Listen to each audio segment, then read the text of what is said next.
with your permission, move ahead, if that's okay. Go ahead, whenever you're ready, Karen. Okay, members, you're hereby summoned to attend the virtual meeting of the Health and Community Committee on Thursday, the 15th of October 2020 at 4 p.m. So I'll commence with the roll call. So Alderman Devaney. Here. Alderman McKeon. Here. Alderman Wark. Here. Councillor Barr. Here. Councillor Burke. Councillor Duffy. Councillor Edwards. Here.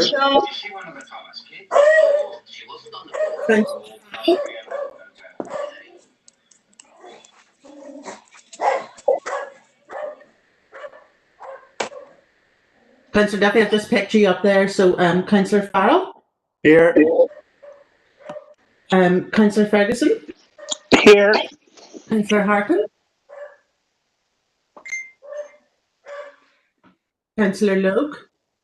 Hello, Karen, and Tina Burke will be joining us shortly. She had another meeting, but she'll come in shortly. Okay, thank you. Councillor McHugh. Karen. Councillor Mooney. I'm here, Karen. And Councillor Riley. Here, Karen. So just to refresh that, so Councillor Harkin. Okay, that's okay. Thank you, Chairman. Over to you. Okay, just do the remote information. I would like to remind everyone who has remote attendance that this meeting will be broadcast live via the Council's YouTube channel, and all will be available for viewing by the public and media. The broadcast will also be available for repeated viewing at a later date. The broadcast may be terminated or suspended in accordance with the Council's protocol. Members and approved speakers are reminded to only have their mics and cameras on when speaking at the meeting and use the chat facility to highlight the request to speak. By participating in this meeting, you are consenting to being filmed and the use and storage of the images and training programs for a purpose of keeping historical records and making the records available for the public. In case of a copy of the Council's privacy notice may be found on the Council's website, www.derryanstrabane.com. Thank you. Okay, so we're moving into declaration of members' interests. Have any members' interests?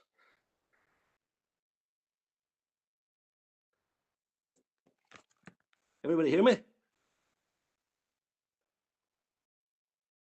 Yeah, we can hear you.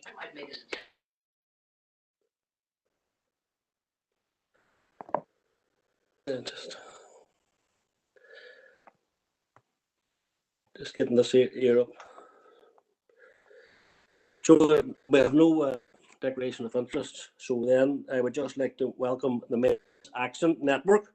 Michael Lynch, as the Director of Service, is now going to do a presentation on Men's Action Network. So whenever IT is ready and whenever Michael is ready, everybody carry on.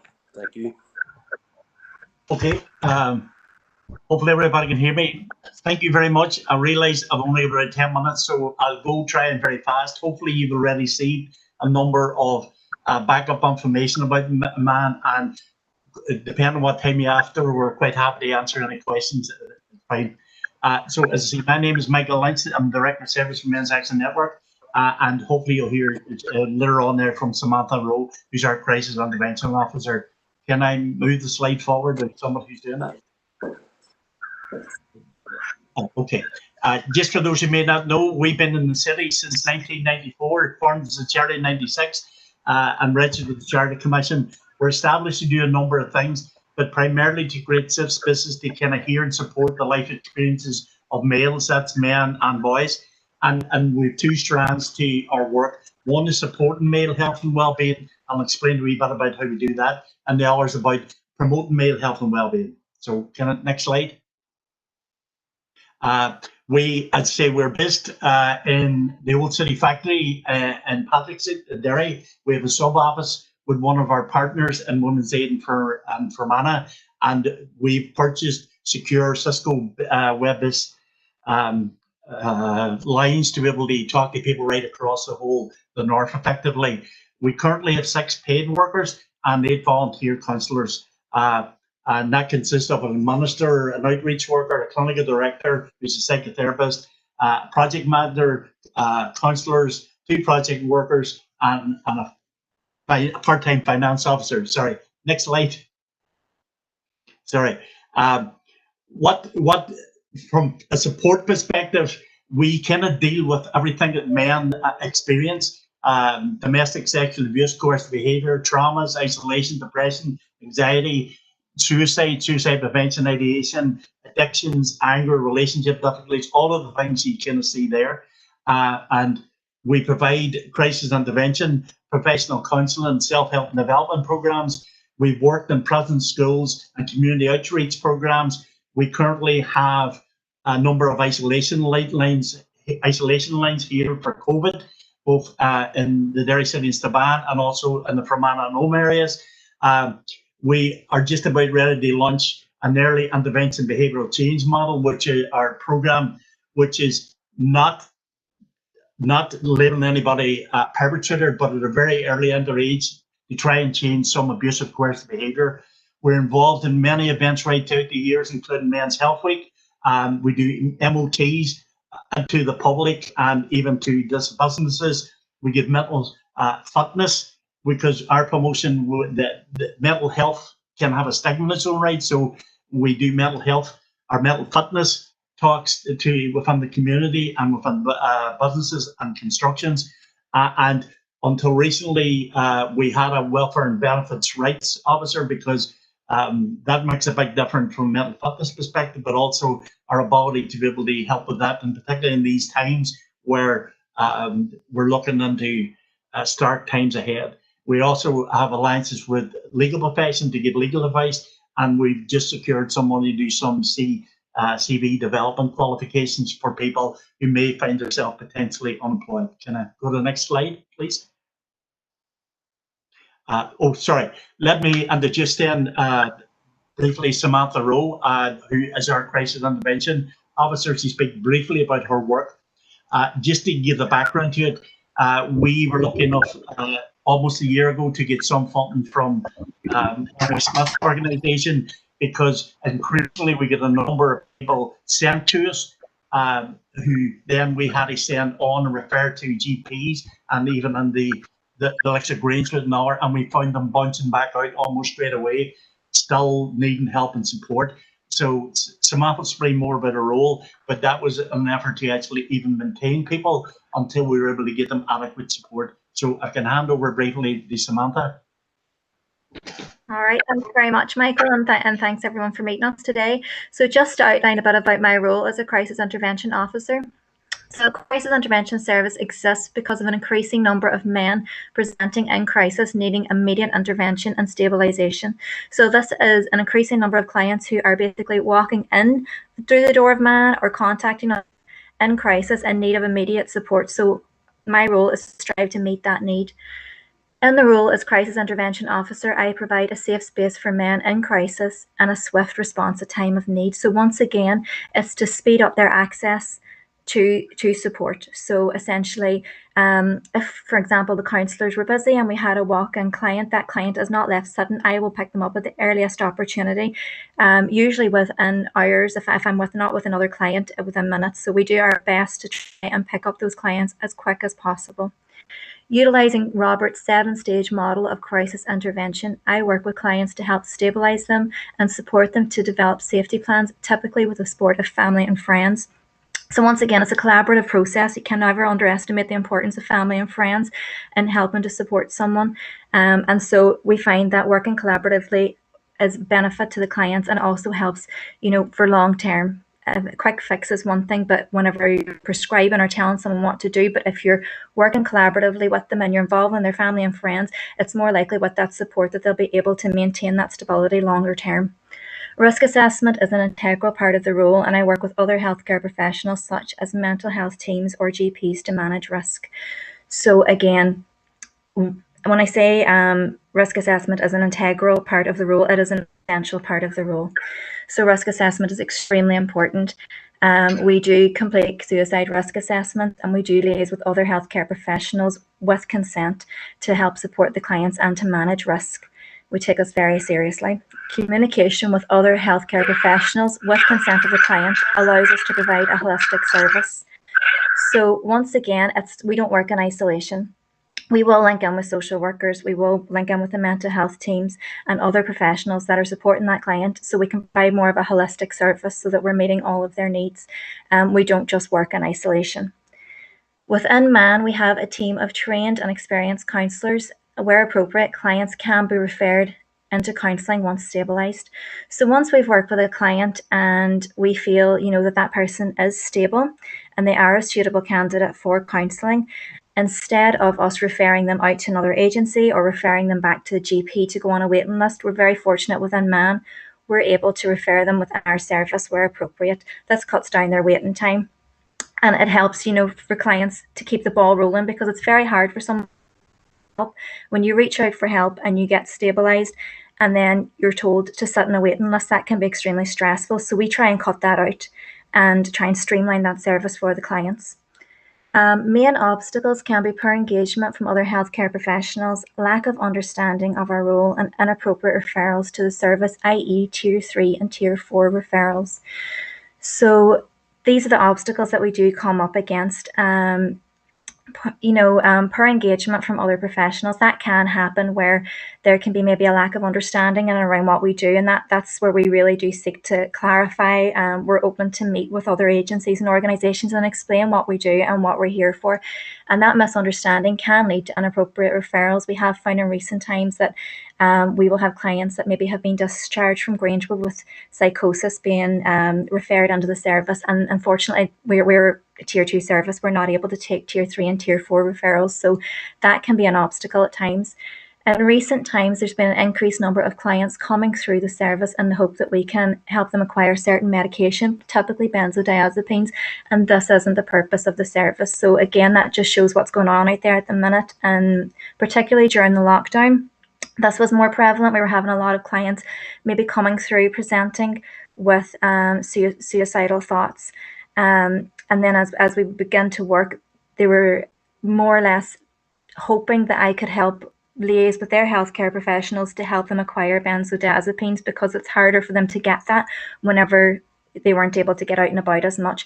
And that's, again, where it's quite beneficial that we're working with other healthcare professionals, because we always get consent from the client to do that. But when we're doing that, we're able to feed back and we're able to work with the mental health team so that they know what's going on. And we can then try and make sure that the best support is put in place for those clients. So while we're not able to help them, access benzodiazepines or anything like that, we're working with their healthcare professionals. They're aware of these issues and they're able to pick up with them and support them. Thank you very much. Pass over to you, Michael. Better on mute. And just to say, actually, Samantha is a qualified mental health nurse.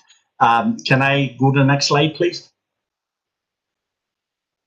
Okay, so we actually, there's two, as I said, already 2 parts to our work. There's a lot of support work that you've heard about, but also our job is to advocate and support, advocate often on behalf of men and men's services where there isn't any, and we have links to national, international governmental bodies, particularly the health forums right throughout the whole of UK and Europe.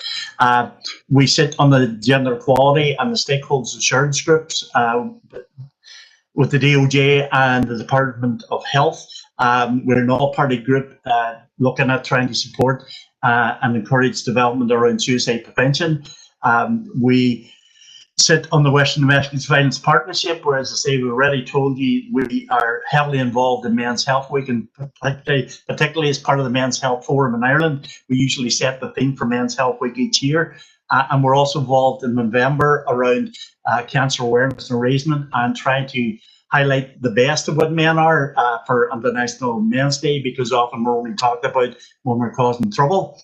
And we currently have trying to have a forum together to bring together all those working particularly around men's health in the Northwest, and Andy has thankfully been part of that. Just it's re-instigation again. Can I go on to the next slide again, please? We have an awful lot of alliances that we work to do that.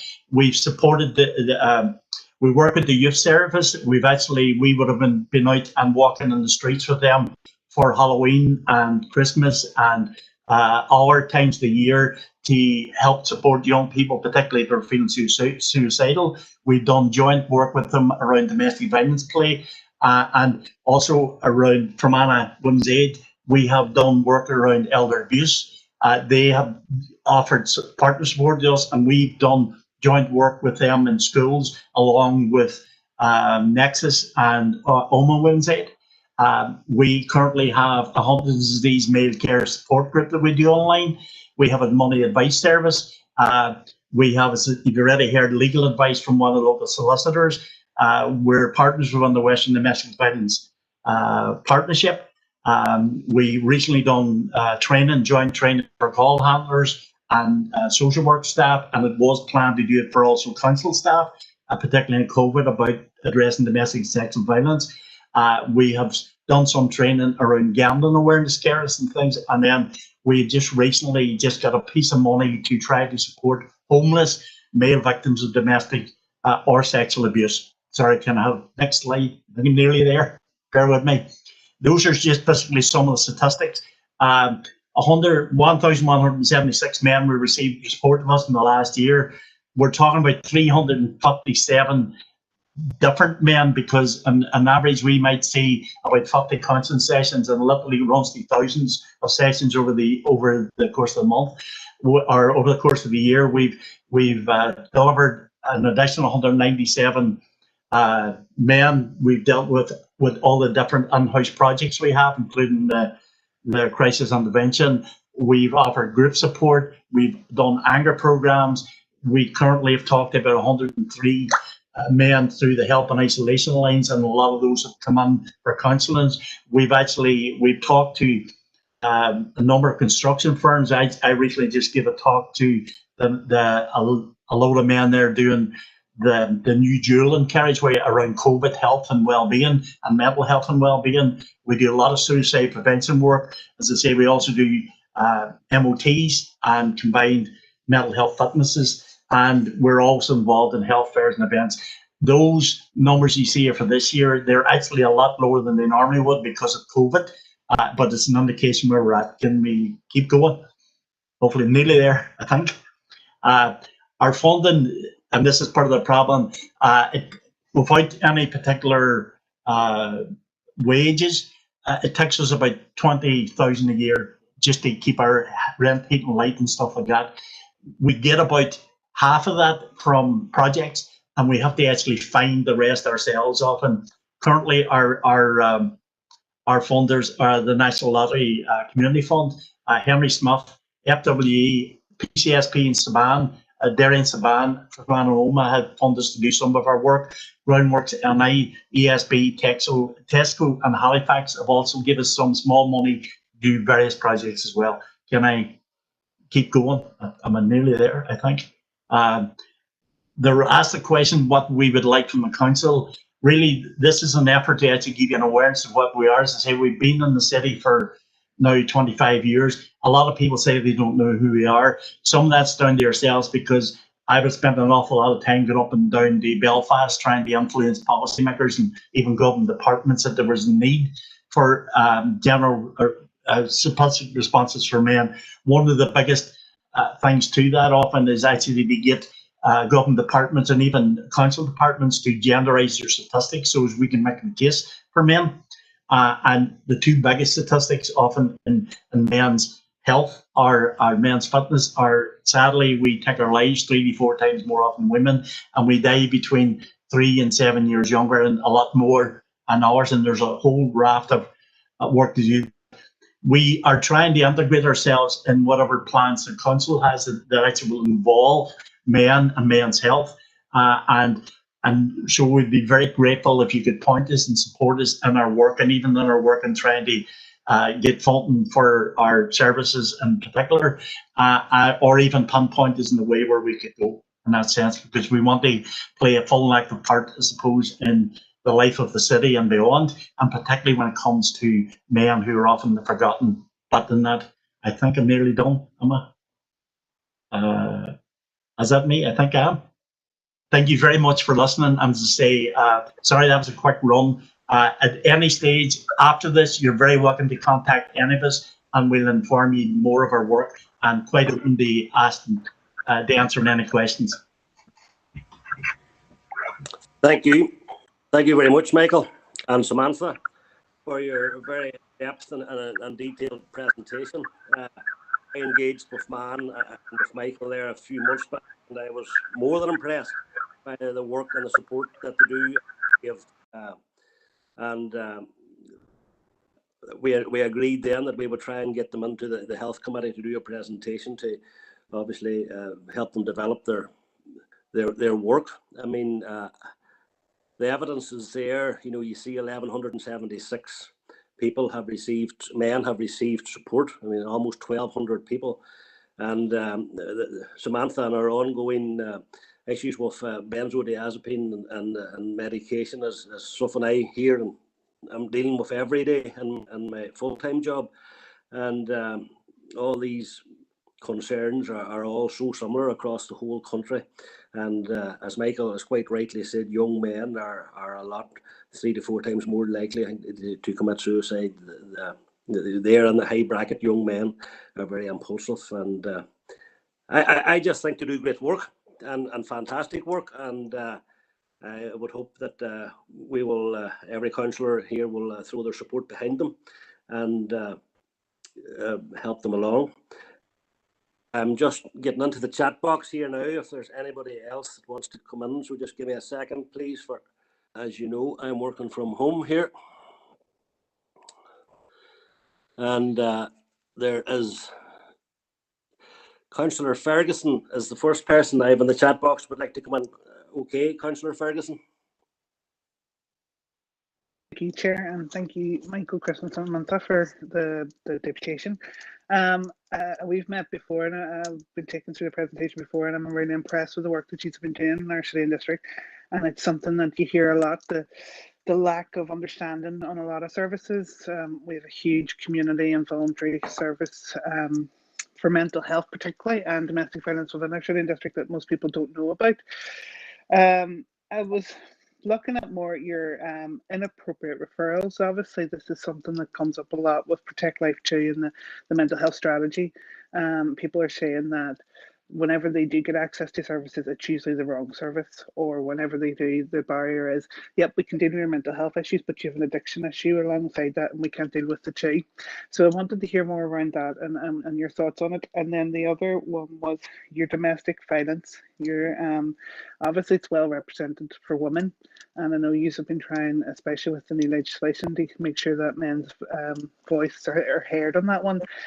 Working with the PCSP, do you think it would be something that would need to be highlighted more in our younger generation, you know, our schools and stuff? And I remember, Michael, something you said to me was the words in which our young boys talk about themselves could be shocking. So, but again, thank you very much for the deputation. Happy to help wherever we can, and hopefully council officers will include you in anything going forward now. But thank you. Thank you, Councillor Ferguson. And Wark. Would you like me to reply to that, Andy, or just keep it? It's all right. If you don't mind, we'll go through. If you don't okay, mind, I'll just keep it noted on. That's fine, yeah. Andy. And we'll come on, because there's not that many in the chat box here, Michael. And okay, we'll let you do all your talking at the end, if you don't mind. Thank you. Thank you, Chair, and thank you, Michael and Samantha, for the presentation. Obviously, as a youth worker, I know a lot of stuff you do, and I do take my hat off to you. You absolutely do a tremendous job, and you do give a lot of support. You were formed, I think it was 1994, but you have definitely had a great impact here, not only in the city, but in the Northwest, and you have really helped to support a lot of a young man's life. And the young man that I would work with, I would always turn to yourselves for that extra support, and that amends you. And I think too, it's not only men we're talking about here, it's young children. It's the children, and the support you give them men fits them jigsaw pieces. They more or less help support them young children through that. But thank you so much for coming here today, and whatever support you need, the DEP is happy enough to support you in any way. But thank you, Michael, Samantha. Thank you. Thank you. Thank you, Alderman Warwick. Councillor Durkin. Thank you, Chair, for letting me in. I'm not on this committee, but I'm very interested and delighted to hear from Samantha and Michael. Michael, in no way, I've actually directed a lot of clients in the past to man, and it was in particular to the anger awareness programs, Michael, which I would still be interested in knowing about. You know, very often these were men that were going with great reluctance against their will, but actually I did never come across one that didn't actually enjoy the course, whether that was the one-to-one sessions or the group works. And it was a way of maybe opening them to other support services that they'd never been aware of, or it would never occur to them to reach out to such services.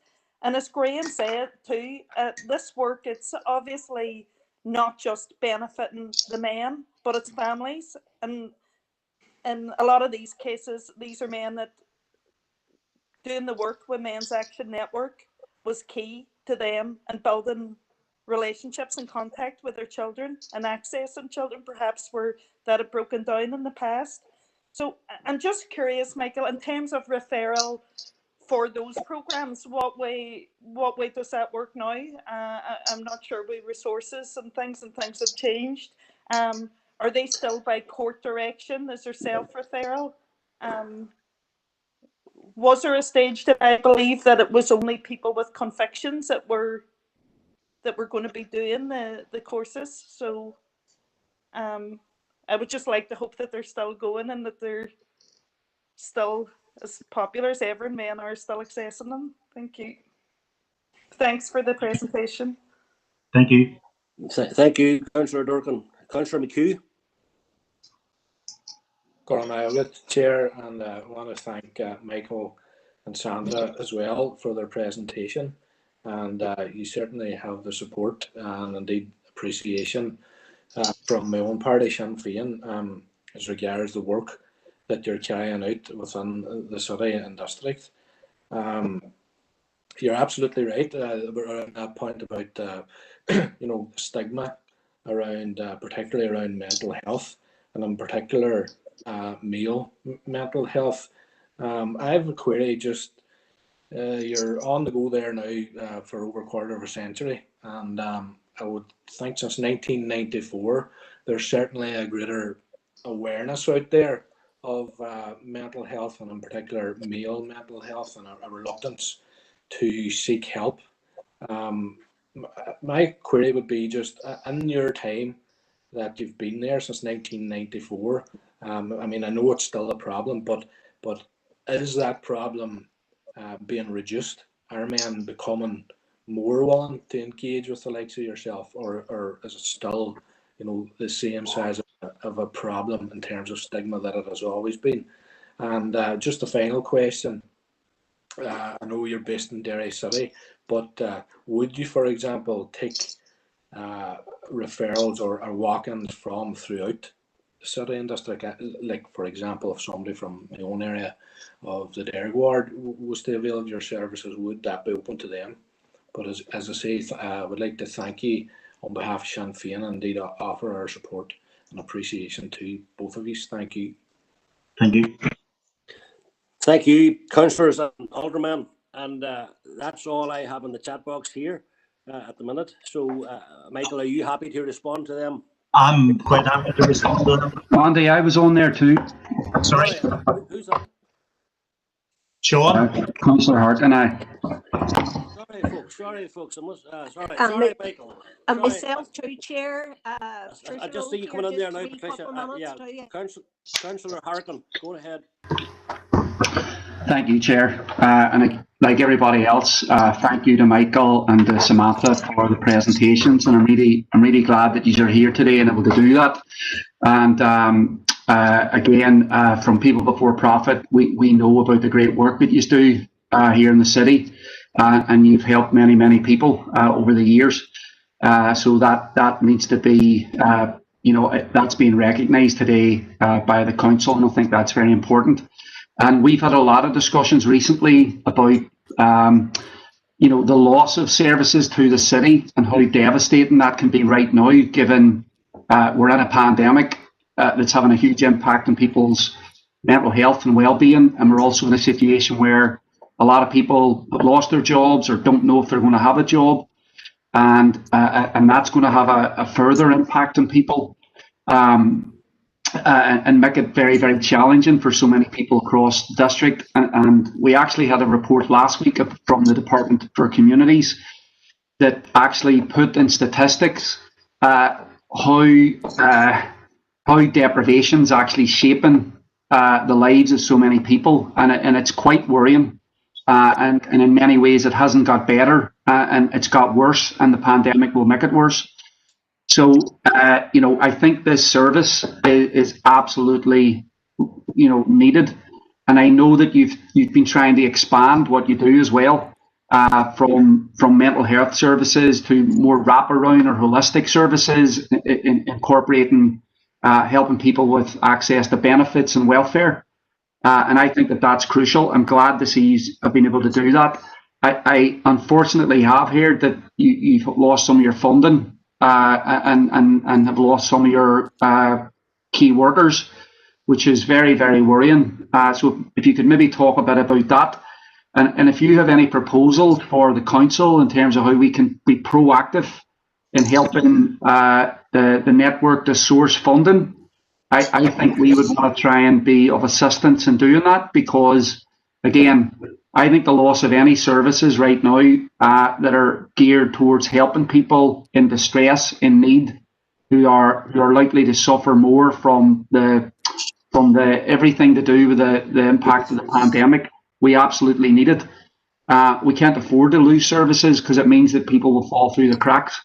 And I'm sure you'll agree, it's great that the stigma of mental health has been lifted more for many people, but that's not enough, because we need the conditions that actually cause ill mental health to change as well, if we want to give people a real chance. So thanks again for your presentations, and if you have proposals about how we can help you right now, that would be very useful to hear. Thank you.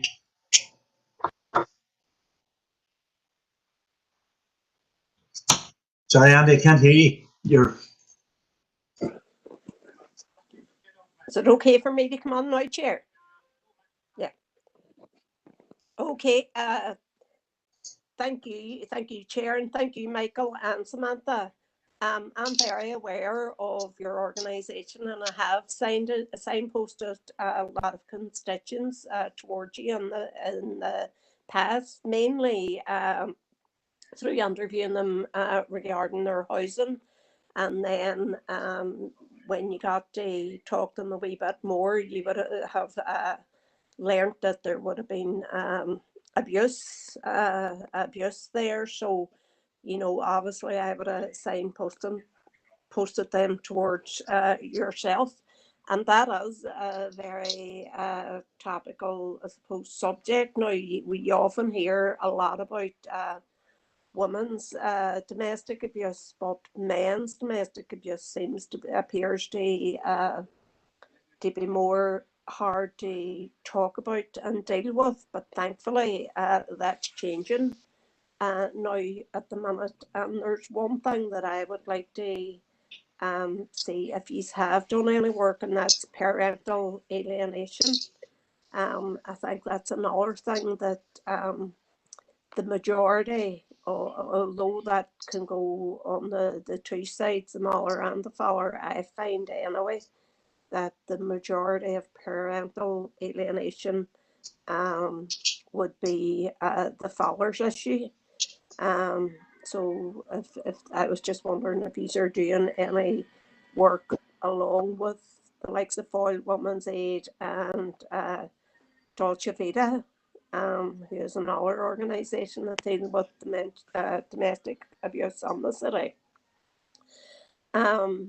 I'm glad to hear that you're working with the housing executive now too, because you can be a very helpful line between the housing officers and the men that are looking to get houses, and they can help you know, with the points and maybe direct men to homeless institutions and also to get them a roof over their head. But I know the funding is a big issue for everybody, but I was just wondering, have you ever tried the PHA, the public health agency, who may be able to help? And also I know that the housing executive have funding streams too as well. And given that partnership now that you have linked on, there may be funding opportunities there too as well. But I'd just like to wish you well in your work, and I hope you have continued success. Thank you.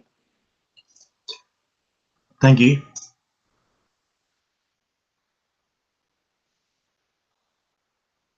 Sorry, Andy, I can't hear you. Andy, you're on mute, so you're Andy. Andy, you're on mute. Sorry, folks. You're okay. This working from home's not that simple. Sure, man, what do we know about technology? Exactly. Sorry. I'm multitasking. I'm No, we can't. No. Multitask here. But sorry, apologies for the two that I missed in the chat box there. It certainly wasn't intentional. And Michael, if you're happy now, I know. I'll try and answer it. And try to. I'll give a bit of context first. You've heard words about holistic, and you might wonder what that is. The reality is, a person comes to us, they don't come in isolation. They're part of the family, they're part of the bigger unit, they're part of a life experience. We have a multi-skilled counsellors there because we've seen too many people go for a whole lot of different places for bits of themselves and no real place to bring it together. So we try to bring it better together if we can. And sorry, I'll cut across the things that were asked by probably explaining it this way. The holistic means that we look at everything, including the practical. And we know that the issues of concern about housing, their benefits and all the rest, as an individual's mental fitness and their well-being and all the rest.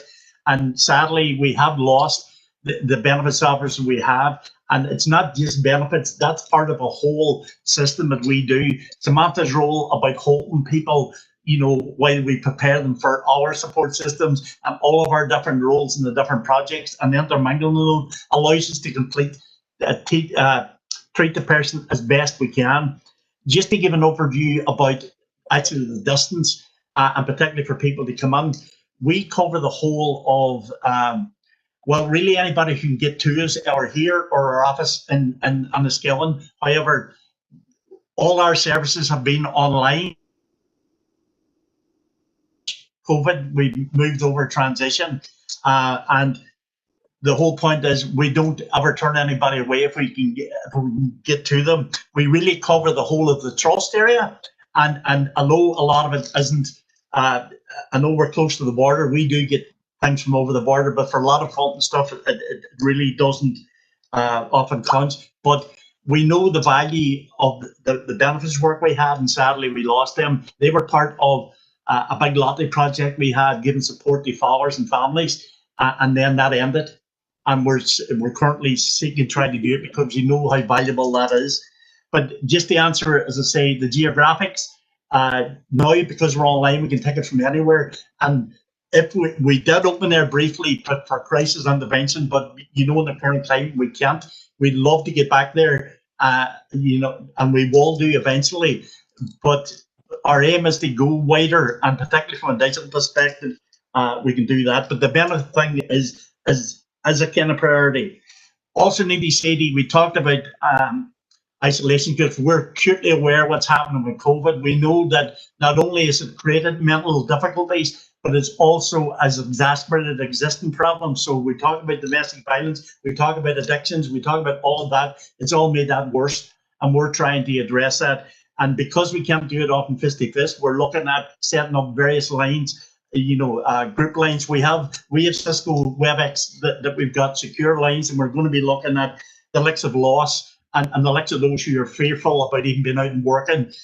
Also, a bit of money from Halifax to allow us to try to do CV vaulting for people who will potentially become unemployed.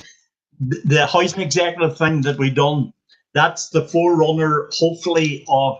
We had to look, there is no refuge for men. Often there's no place for the men. One thing we've learned from Women's Aid is really, it shouldn't be in a communal place. People need their own space and their own place. Sadly, when men are out of the house, they're often put to really not nice environments or in their hostel. That doesn't give them access to their children in a safe way as well, and also doesn't allow them wraparound services to help them with their experiences of domestic or sexual abuse.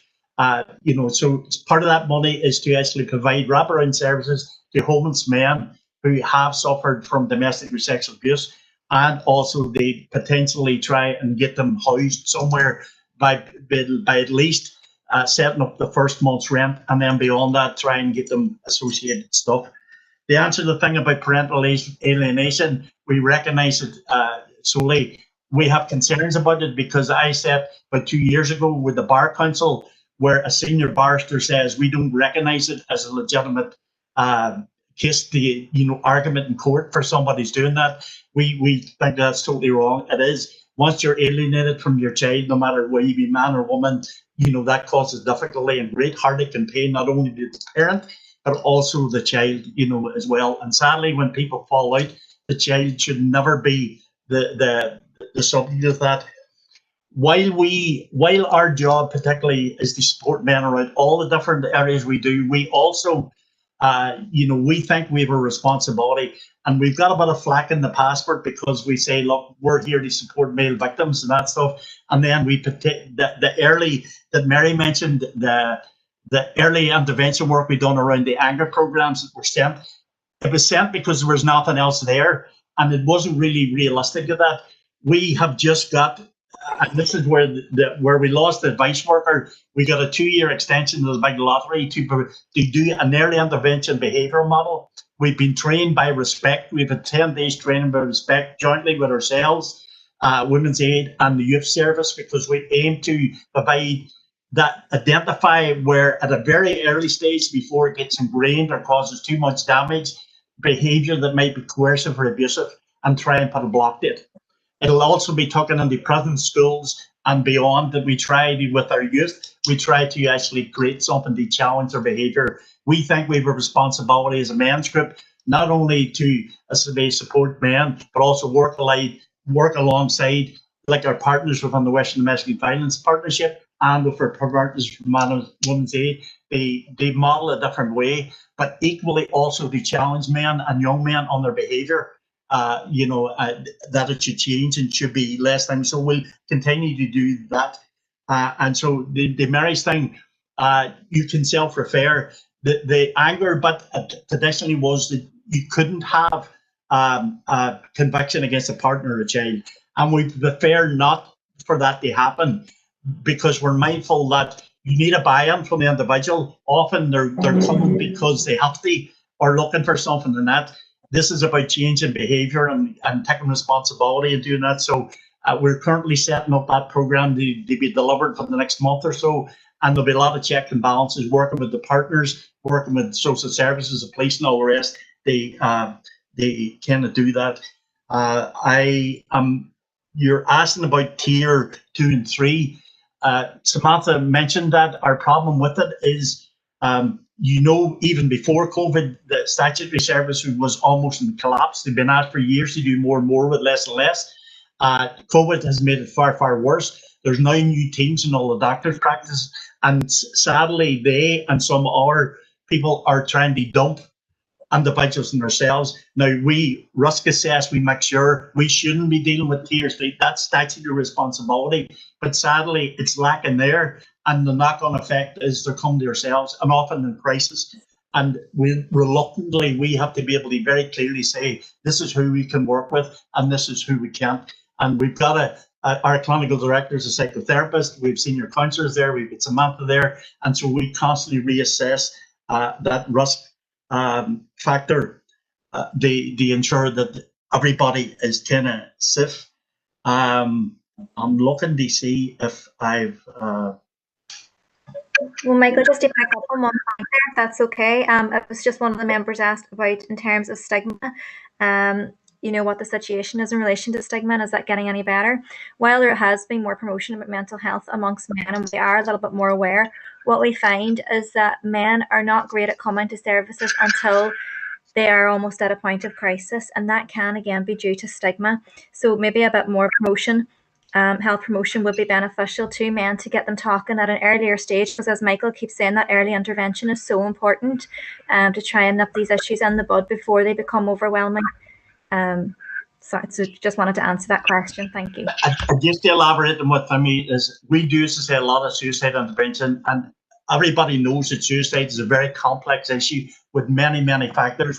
But we done a piece of work that actually is viewable, a representation of it is viewable on our website, where I sat with a group of men for 6 months, 12 men who wanted to give out a message regarding suicide prevention. And really, if you strip away all the conditions to get there, the only thing that really matters in the moment is the conversation the person has in their head. Will I stay or will I go? And the only thing that prevents that is A, they can go under themselves and to actually see that they have a resilience to be able to fight on. And that's the core of our work, building the resilience in men. They see you've done this before, you can overcome this, or don't do it because. Or when that's very difficult, they actually see that they hear the voices of others saying, let us help you. And sadly, if that doesn't happen, then we're in very dangerous territory. And we put out a hashtags, 2 hashtags, I'm worth more, you're worth more. I'm worth more is building men's resilience to look after themselves because of the responsibility of men, but they're also a responsibility of all of us to actually then say, let us help you when you're in crisis. And that's what we've always tried to do. And we tried to advocate for the services, because when we started this 20 odd years ago, people thought we were talking a different language. They hadn't a clue that men needed anything. You know, around the gender equality set, and around the gender equality strategy, with no disrespect, we need an awful lot of stuff and still do, but it was a women's equality strategy. We didn't think about men. We spent an awful lot of time trying to convince the powers that be at government and all the rest that men needed certain things. Go back to those 2 statistics I talked about. So there's an awful lot of work still be done. Thankfully, and I think it's response to what somebody says about, is there a change? Yes, there is. We notice a change. I mean, you look at domestic violence, before we were involved in that process, you would never seen a man as part of one of the ads on, for domestic violence. Now you do. That's just one simple thing. But there's a whole lot of other things as well, that we've been involved in, where we've tried to get men. This is all about strength messages, is about how you engage, and that's where we have the expertise, and we apply it in a holistic way to everything that we do. And we look for partners who help us do that, because while we were primarily a men's group, we work with the partners, we work with the family members that needs to work to support the men, and who we have kind of what's called a rule of 5. If we have one man, at very least, there's 5 hours around that man who are influenced by how he is. And if we can heal that, we can also have a better, safer, more society too for the people in this town and beyond. And as I say, we are quite happy to go across it. I mean, it has always been a resource. A lot of people say we don't know about you. The problem has been this: we've always had a list of people looking to do what he has. The more we promote, and we need to promote, and this is why we're from yourself to help us do that, the more we get demand for our services. But we need the resources to do that. And we hit doing the begging bowl, but the reality is we can't do it. I mean, this year alone, as I say, we have to find about 12 grand. We haven't been able to do any fundraising of our own because it's just not possible. And we're constantly concerned. And all that fundraising in past years was done by the volunteers at Unman just to keep the place going, because men's work wasn't really recognised in the way that it should be. And that's a big part of our advocacy work to do that. Sorry, that's me off on a rant. I hope I've answered everybody's questions. And if there's anything I haven't, please remind me and I'll try and give you an answer. Thank you very much, Michael. And thank you, Samantha. And just of everything that's Samantha's points there about the stigma. And unfortunately, there is still a degree of stigma around mental health and men. And I've worked in mental health 3 decades, and men are slow at coming forward and slow at asking for help. And I suppose just closing, Michael, you alluded to having some criticism, and I would just advise you and support you, and don't be deterred by criticism, because I would much rather be criticised for trying and maybe not getting it right, but at least for trying. I would much rather be criticised for trying than be criticised for doing nothing. So just to encourage you, keep up the good work. You have a great team of expertise around you there and professionals, and I think you're doing fantastic work, and I'm really glad you've come in. Thank you very much. Andy, thank you for inviting us and making this possible, and thank you to everybody for listening to us. It really is important to us because for a while we, like I suppose everybody thinks we're kind of on our own, but it's not just the monetary thing, although we do need that as well. But it's important, we have your support, and that means a lot to us because we need it in times, and particularly in these times. And be assured we'll do all we can, to make sure we continue to deliver the services. That's why we're doing this, and a lot of other talking to other parties and all the rest.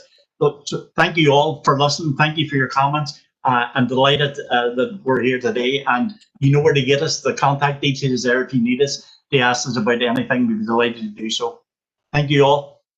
Thank you, Michael. Yeah, well, everybody, thank you. Bye. Bye. And now, with that, moving on to Chairman's business, item 6. And Alderman Devaney, did you want to come in under Chairman's business? Thank you very much, Chair, for allowing me in under Chairperson's business. And this was an item that was raised yesterday at ENR. It was in relation to fireworks, and as my colleague, Alderman Keith Kerrigan, had raised the issue. And what we were looking for, Mr. Chairman, is we all know many of us have been contacted as public representatives and around the fireworks that are going off at the present time and the effect that they're having on elderly people and animals. And what we were looking for, Mr. Chairman, is that we as a council, I know all our events are cancelled this year, but would it be possible, through you, Mr. Chairman, that we as a council send out a message of those using fireworks to use them safely and be mindful of the consequences of the fireworks, especially in our elderly community and for those who have animals. And, we have fireworks going off in rural areas as well, where we have many farm animals. That's just what I wanted to say, Chair. Thank you for letting me in. Thank you. And is there a proposal in there, Alderman Devaney, or a suggestion? Well, I would make a proposal that we, as council, highlight the issues through our Facebook website or whatever methods we can, and around safe usage of fireworks and the nature that they are in, and advise to work safely, and especially to buy the fireworks from those who are registered to sell these, because I know questions that we have been asked, Mr. Chairman, is clearly where are these fireworks coming from, and are they illegal fireworks or are they legal ones? But I think we should send out that clear message that if using fireworks, that we do it safely and be very mindful of the consequences and around us of our elderly people, and especially for animal welfare as well. Thank you, Alderman Devaney, and I see Alderman Wark has seconded that. Councillor Edwards, did you want to come in on that matter? Yeah, just quickly, Chair, thanks very much, and I do support the proposal there. And as mentioned in last night's Environment Regeneration Committee, it's an issue that you'll be aware of yourself in the wider Derrick area, and same as Glebe, that there is a lot of fireworks, and as Alderman Devaney says, we don't know where these are coming out of, and there's a lot of irresponsible behaviour with these fireworks. So I do support Alderman Devaney and his proposal there. Thank you, Chair. Thank you, Councillor Edwards, and we have that proposed and seconded, so I'm assuming that Council can move that forward. Is there any other items under Chairman's business? Nobody has contacted me. Chair, I sent you an email, but it was late in today, and I was hoping to raise 2 issues, if you don't mind. I didn't go. That's okay, Councillor Ferguson. Go ahead. Sorry, as I say, it was really late in the day. I've been contacted by some employees, and I don't know, obviously we're waiting for the regulations to come down, but gaming arcades. I'm not sure whether this committee actually gives a license for gaming arcades, but there seems to be an influx due to over the border arcades have been closed, and they're struggling with full capacity. Now, some of our elected reps have advised them that they should be closing because of confusion around bingo halls. Obviously, whether or not they should be going ahead, but the actual owners of the gaming arcades are saying no, they're staying open because they're classed as hospitality / retail. So I just was hoping that possibly council officers could give us a bit more indication on whether gambling arcades, casino style, should be staying open with the new regulations. If it's something that has to be wait until they come back, that's absolutely fine. The other issue was New Buildings Cricket Club have been in touch. I know, Karen, they have a meeting with yourself tomorrow. They've been awarded £100,000 through Department of Communities to try and progress the Northwest Disability Cricket Club for people with pan disabilities. And they were hoping to try and get some technical support from council, no funding, but just technical support. So I was just hoping that council officers would be able to update us on that after they obviously have the meeting and wish them their best with their endeavours, if you don't mind. Thank you. Thank you, Councillor Edwards. Does any of the officers want to respond? Or Director? Chair, members, I just asked Seamus to comment on the regulations in regard to the amusement arcades, and I suppose secondly, just to confirm Barry and I are meeting with New Buildings and looking at proactively at what we can do to assist within the limitations of the timescales that their funding is bound to, and we will report back to you probably at the next Health and Community meeting in relation to that. Thank you, Karen. Was it Seamus you said was to? Yeah, through you, Chair. Yeah, just in relation to Councillor. The advice that we have been given is that bingo halls are to close. The arcades can remain open at the moment. Though what I would stress is, following the announcement from the Minister yesterday in the Executive, that may change when the new legislation is implemented. I will know further tomorrow. Thank you. I have no other chair's business, unless there's somebody there that the only piece I have is as a small piece for myself to the officers, and it was just a matter I raised at Karen maybe 6 odd months ago, and around the pier and the wee walkway at Newton Stewart, opposite the Somme Hall in Newton Stewart there, and the timbers was in bad repair, and I do note that officers or staff was out and assessed it, but that to this date it hasn't been repaired. I know the fishing season is coming to an end shortly, and it would be a good time during the closure of the fishing season to maybe have this addressed and attended to. It has become very, very popular, and a lot of people are using it. So if Council could give me a wee report on that, either at some stage now or even at a later stage. Thank you.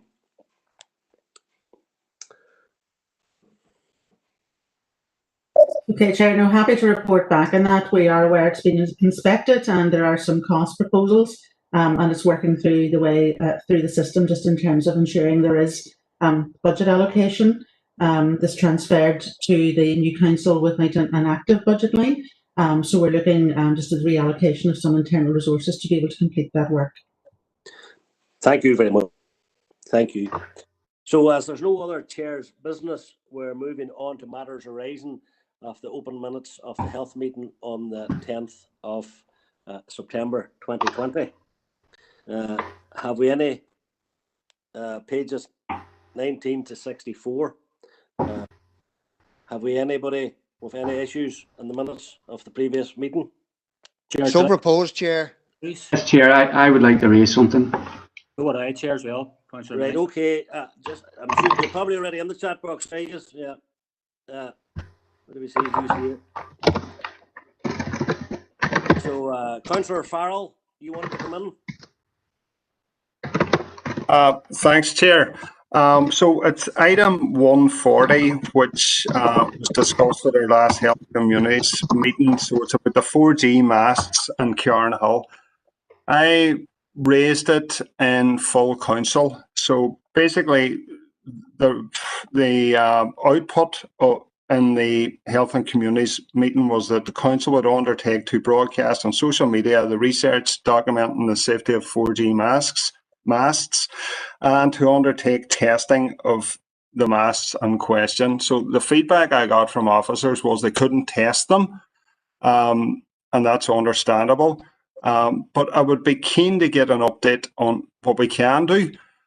So if we can't test them ourselves because we don't have the equipment and we don't have the expertise to do that, can we get the company that actually owns those masts to test them and they reassure us and the wider public that they're safe?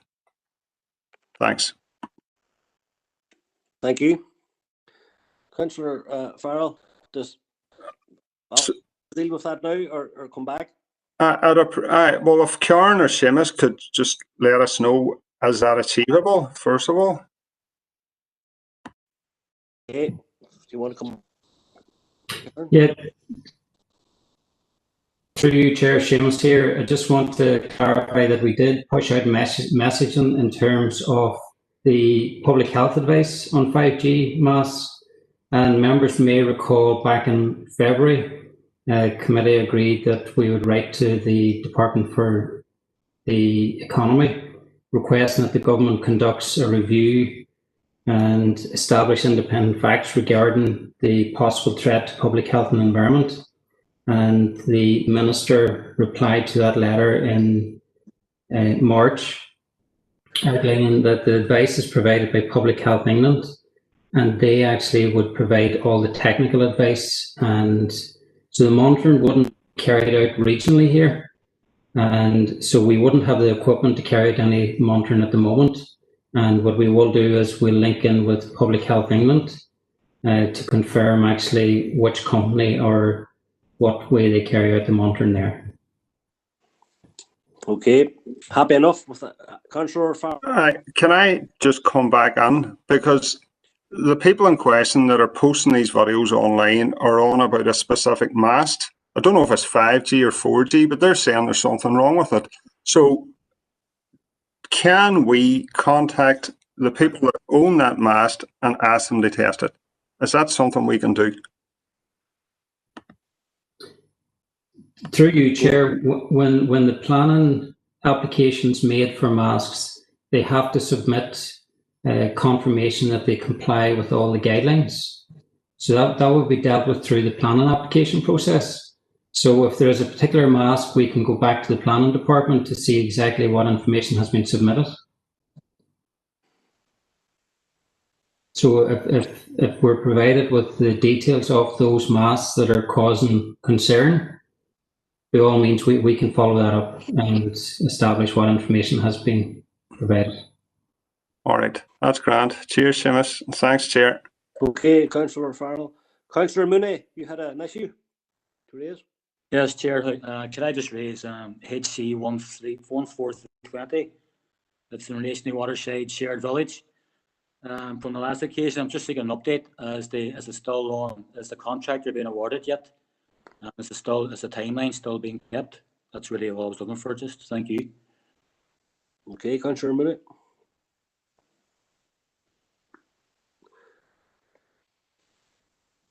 Is any of the officers able to respond to that? The members were in the final stages of looking at the detail of the awarded contract. There were some specific issues with it. Assuming that those are resolved and there are no challenges, we should be in a position to award. We've taken advice from both funders and CPD. We would be hopeful that in November we would be in a position to commence. We'll confirm in greater detail the timing of that award and subsequent appearances on site after that point. But there has been some preliminary inspections undertaken at this particular point in time by the prospective contractor. Thank you, Karen. That's great. Thank you, Chair. Thank you, Chair. Okay, Councillor Mooney. Councillor Harkin, you wanted to come in?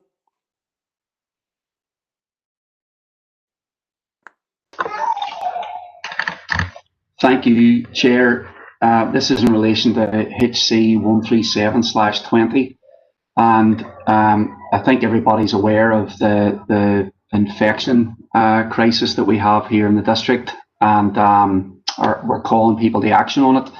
And we agreed to support the proposal for the All Ireland NHS and for an integrated approach to trying to deal with the pandemic as best we could. And I wanted to suggest or propose that we invite Dr. Gabriel Scally to do a presentation for the committee or for the council. He's the chair of the Zero COVID Island Group. He's the president of the epidemiology and public health at the Royal Society of Medicine. And he's been arguing for an all-Ireland approach or an integrated approach, but he also, I'm sure people have seen New Zealand in the last week, where they're having mass events. They've had a return to normality, and they've really managed to figure out how to lower the infection rate through their policies. So I think it'd be great to get a presentation from him, because he's an advocate of not just an all-Ireland strategy, but also of the kind of policies that they've had in New Zealand, which I think we can learn from. So I wanted to see if we could invite him to come to do a presentation.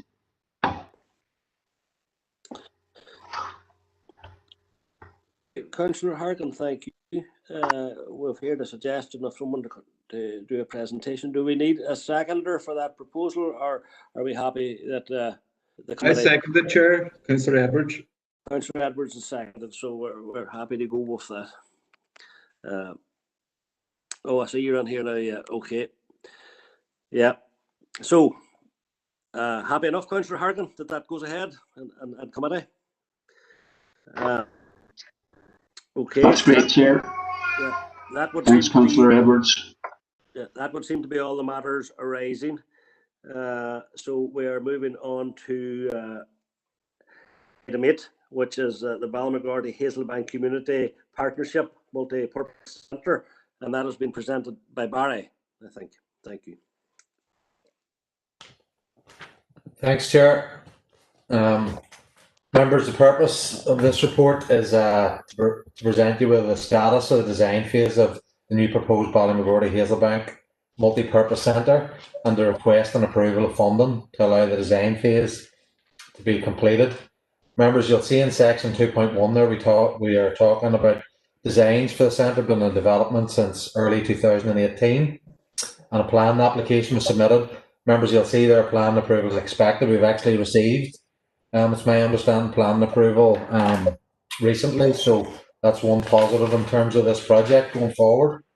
In terms of section 4.1, members, you'll see we've spent 55,880 to date, and the total projected spend to complete the design phase and get this project as shovel ready as possible is £118,360. So you'll be aware, members, we've already approved an allocation of 850,000 towards this project.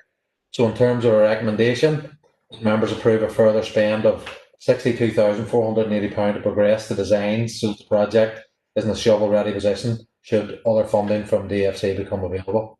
Thank you. Thank you, Barry. I think Councillor Logue on there. Go ahead, Councillor. Yes, I would just like to welcome that report. This is a much needed facility for the community of that area, and I would like to propose that we accept the recommendation. Thank you. Thank you, Councillor Logue.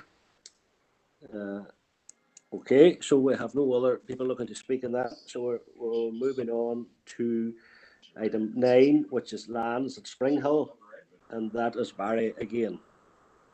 Thanks, Chair. Members, the purpose of this report is to seek your approval to lease land from the Northern Ireland Housing Executive in order to develop community facilities at Springhill Park in Strabane.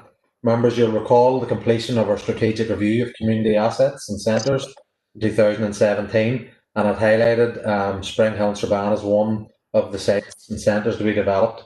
The land where the Community Association premises are currently situated is owned by the Housing Executive, and officers have been working closely with them to progress this project. A business case has recently been submitted to the Housing Executive with a number of options, and the intention is for the land to be transferred from the housing executive to council, which will allow council officers to work with the community group and statutory partners such as DFC to develop the site for community use. You'll be aware, members, that that site currently houses a porta cabin, and that operates both as a community and youth centre for the residents in Spring Hill Park and surrounding areas. Officers have met with the housing executive on a number of occasions to explore all possible options, and an LPS valuation was carried out in the land which highlighted a valuation of £20,000 to purchase the freehold. That is one of the option, members. The second option outlined by the housing executive is for council to lease the land from them for a period of 25 years at a premium of £700 per year. So, members, in terms of the recommendation, officers are proposing that members approve option 1 to enter into a lease agreement with the housing executive for a 25-year period for the said lands at Spring Hill and Strabane at a cost of £700 per annum. Thanks, Chair. Thank you, Barry. And you've heard the presentation. And Barry, are you looking for a proposal on item 1? Chair. Today? Sorry? Yeah, through yourself, Chair, yes, on the recommendation, yeah. Yeah. Chair, Okay. just a point of clarification, Chair, on the costings.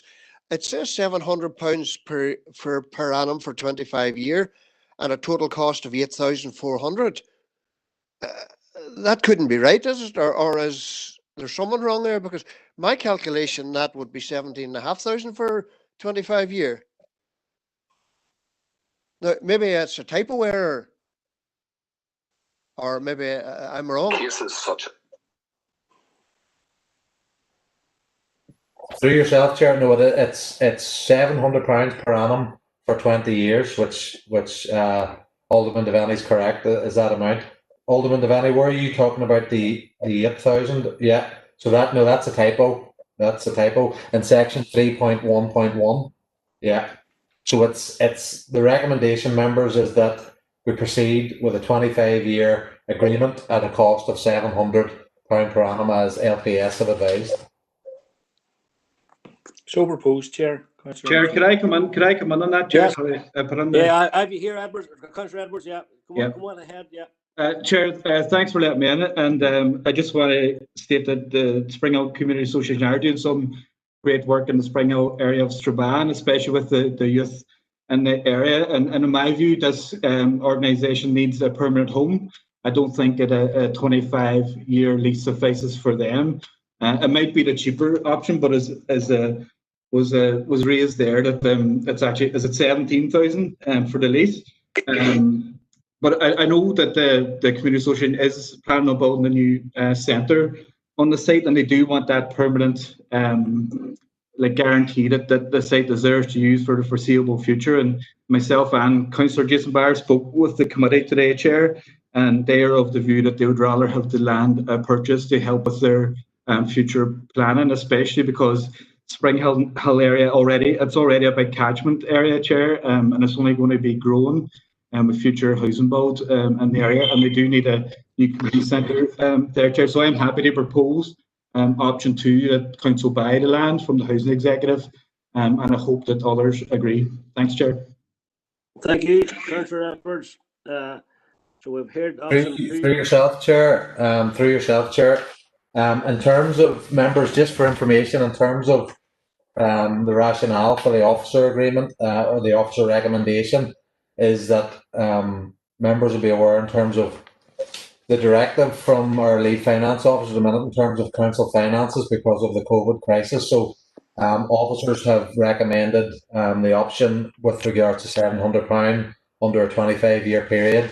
We have investigated that, and that won't put the community group at any detriment around applying for funding, and that's the reason we went for the 25 years, because most funding organisations require a 25-year lease on land. So in terms of the recommendation, that's why the officers have proposed that.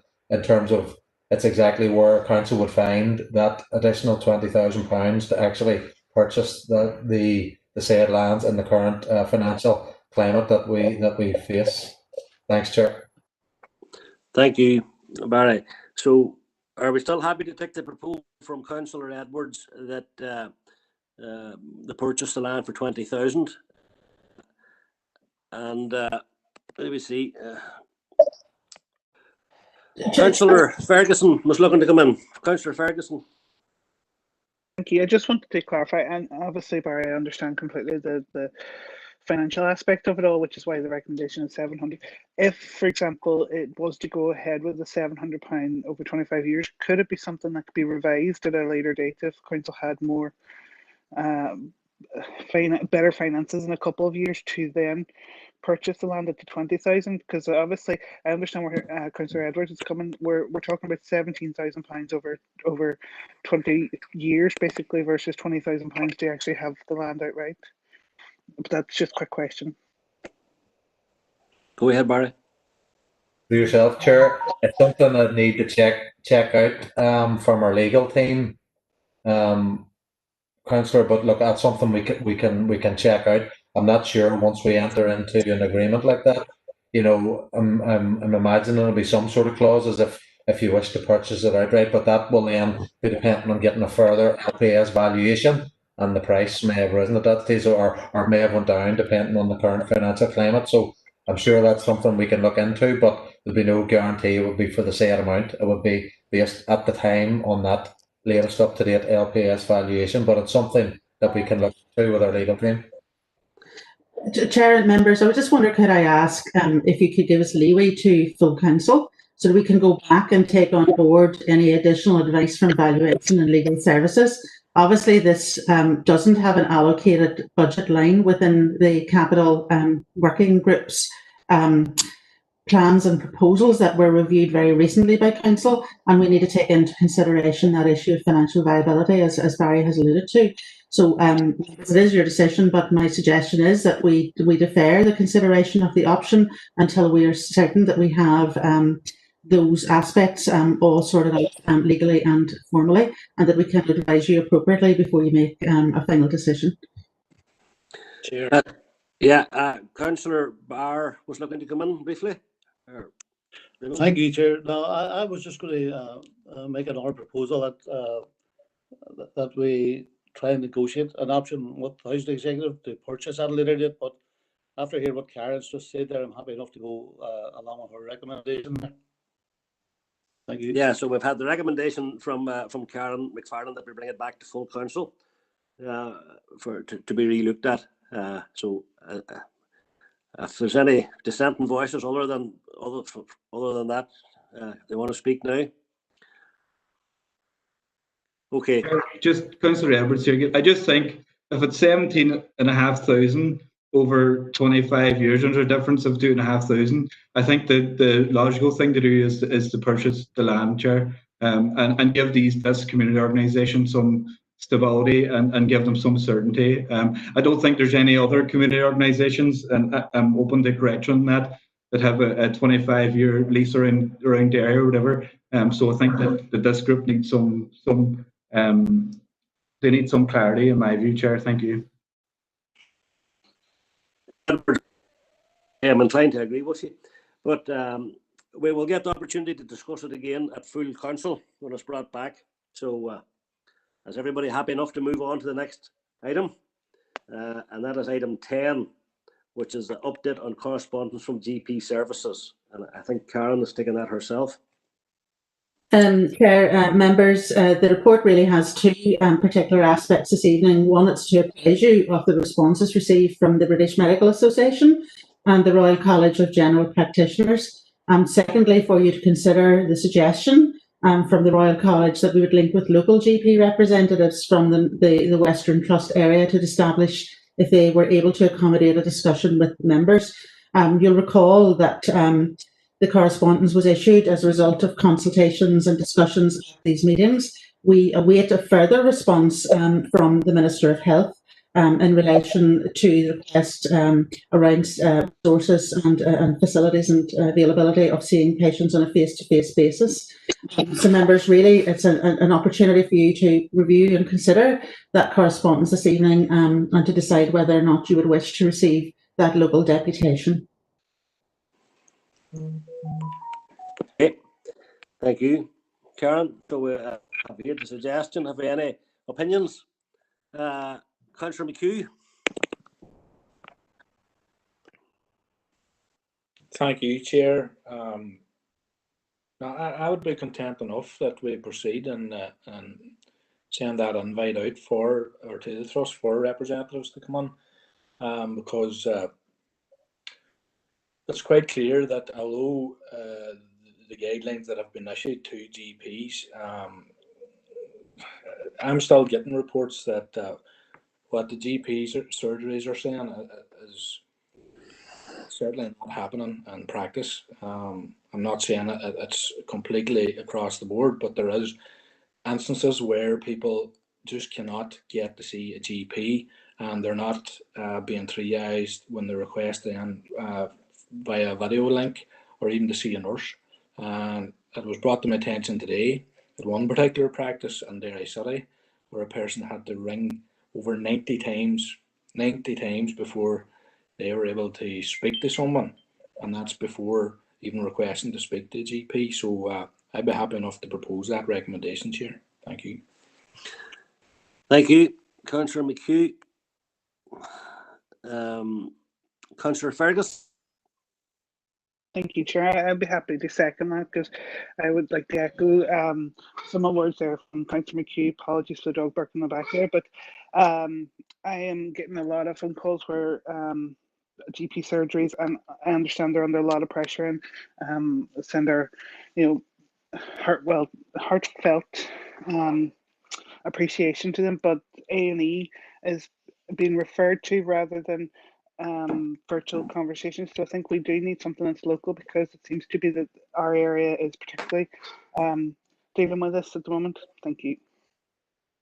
Thank you, Councillor Ferguson. Devaney.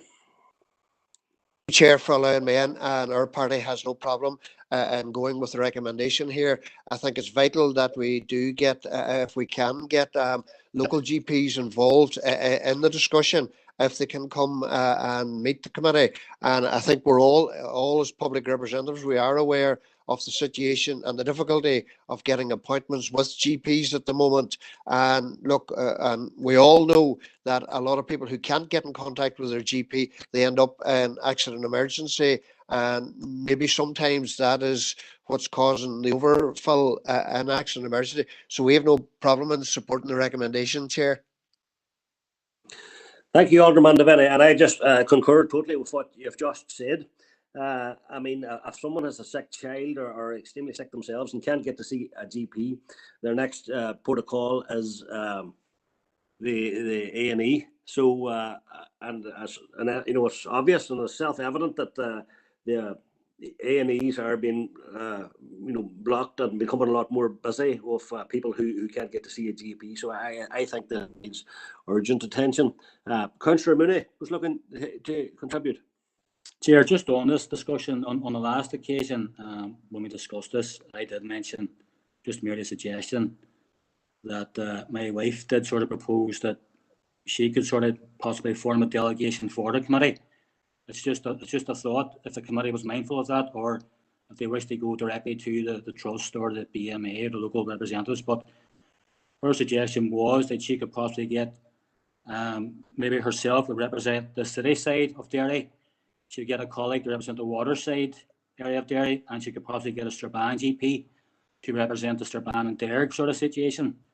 And maybe the three of them could present on that issue about the local situation. But it's merely a suggestion. It's up to yourselves, but it's there if you want to avail of it, as you say. So it's just a suggestion. Thank you, Councillor Mooney, and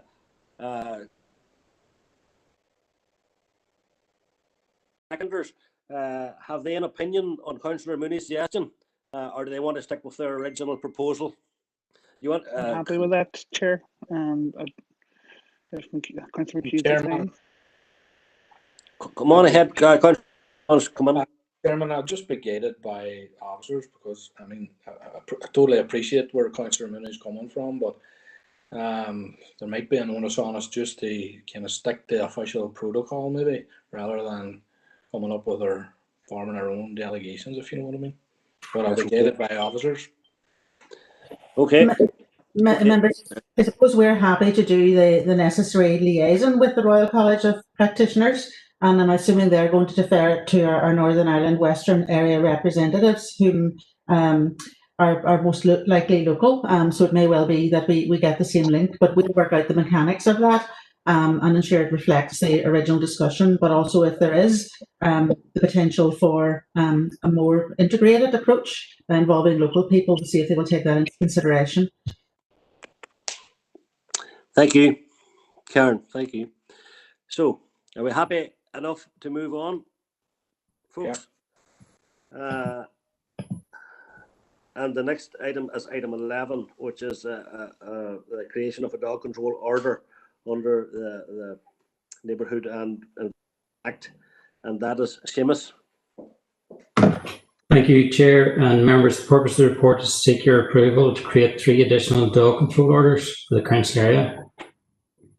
You'll recall back in February, council agreed to create dog control orders in relation to keeping dogs on leads in certain areas, placing dogs on leads when requested, and excluding dogs from certain areas. Members, 2 separate consultation exercises have been carried out both in March and July, and the second one was really as a result of COVID and the poor response rate to the consultation in March. Those consultation responses, members, and the areas of land which the draft orders apply to are outlined in the background documents for your consideration. And members, I would like to point out that with respect to Schedule B of the draft Dogs on Leads order, council-owned land surrounding council life centres and community centres, including car parks, are also to be included in that order. Members, when the orders are made, council must publish a notice in local newspapers 7 days before implementation, and the introduction of the order require additional signage. A map identifying where controls are in place will be placed on the council website. And should council implement the orders, the wardens will carry out education and awareness initiatives prior to taking enforcement action where required. So members, the recommendation is that you approve the 3 dog control orders and confirm a date when the orders will come into force. Okay, and I see that is proposed by Councillor Burke. Did you want to come in on that? Sorry, Chair, I couldn't get that unmuted. Thanks for letting me in. I was just going to come in and say I just wanted to take an opportunity. We will be supporting it, so I'll second, obviously, the proposal on it. The recommendations is put forward in the report, but I would just like to take the opportunity because I think it would be remiss not to just to consider some of the responses that received. But I know myself, and I'm sure everyone else has been obviously lobbied by members of the public who are concerned with the recommendations in the report. And I can understand, no, obviously, the decisions made as they way there, but I think there's obviously concerns there around what people are raising there around the restricting dog movements and people feeling that they aren't able to give the sort of appropriate care in relation to and the type of animal welfare that they would want. So I don't know whether it's a possibility, but in the future, could it be considered maybe or looked at in terms of if we could look at sort of potential designated areas whereby people are able to go and just let them off the lead, or even a potential dog park in the future. It's just a thought I had on it, but I just wanted to make note because obviously people have raised concerns, or just wanted to take an opportunity to feed that in as well. Yeah. Thank you, Councillor Burke, and Councillor Warwick has proposed that, and yourself has seconded it. So, and there's no other speakers that I see on that. So I think we're happy to move on. And we're moving on to open for information 12 and 13. The playing pitches strategy and conditions survey is 12 and correspondence is 13. And I'm seeing if somebody, Councillor McHugh, is it wants to come in? Councillor McHugh, do you want to come in on one of the items under open for information? Yes, Chair, just around the draft playing pitch strategy, obviously I welcome the work on that done to date, but I just want to record, I suppose, disappointment that it has been delayed. I understand the situation we're in terms of COVID and with officers being furloughed or employees being furloughed or whatever. But you know, come January, this will be in draft form now for 3 years nearly. So I would like to see us getting to the stage where it's no longer in draft form, that we have the report done and dusted, so we can get to the stage then where we're able to act upon it, because there has been deficits identified, not least in my own dairy ward. And as I say, the sooner we can get this report finished and completed, so that we can begin to put into place the information issues identified within, the better. Thank you, Chair. Thank you, Councillor McHugh. And I have nobody else looking to speak under the open for information. So I just need a proposer and to move into. So proposed, Chair Morris. Alderman Devaney proposed. Second, Alderman Wark. Alderman Wark. Okay. So we're moving into confirmation or confidential for discussion. Item 14, matters arising of the confidential minutes of the health meeting on the 10th of September 2020. Have we any matters arising out of the confidential minutes?